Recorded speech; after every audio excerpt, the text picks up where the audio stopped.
இலங்கை தமிழரசு கட்சிக்கு கிடைக்கப்பெற்ற தேசிய பட்டியல் ஆசனத்தை ஊழல் குற்றச்சாட்டுகள் நிறைந்த வெறும் 4033 வாக்குகளை பெற்று சத்தியலிங்கத்திற்கு வழங்குவதற்கு மேற்கொள்ளப்பட்ட தீர்மானத்திற்கு மன்னார் மாவட்டத்தில் மாத்திரமல்லாமல் பல பகுதிகளிலும் எதிர்ப்பு கிளம்பியுள்ளது.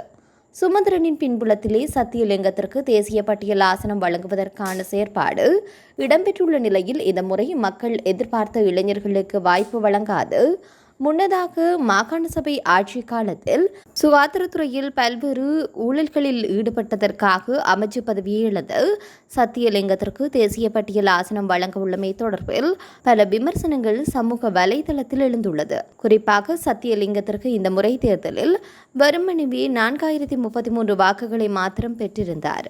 அவரை விட மன்னார் மாவட்டத்திலிருந்து போட்டியிட்டு இளம் சட்டத்தரணியான செல்வராஜ் டினோசன் தன்னுடைய முதலாவது தேர்தலிலே 6518 வாக்குகளை பெற்றுள்ளார்.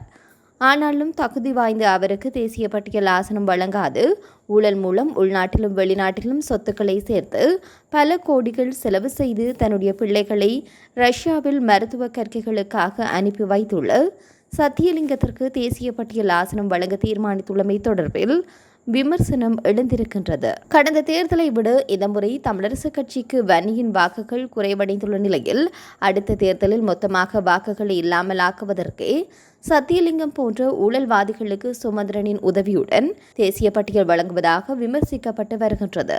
சத்தியலிங்கத்திற்கு தேசிய பட்டியல் வழங்கும் செயற்பாட்டிற்கு தமிழரசு கட்சி ஆதரவாளர்கள் மாத்திரமில்லாமல் சமூக செயற்பாட்டாளர்கள், அரசியல் விமர்சகர்கள் உள்ளிட்ட பலர் எதிராக தொடர்ச்சியாக சமூக வலைதளங்களில் கருத்துக்களை பதிவிட்டு வருகின்றமையும் குறிப்பிடத்தக்கது.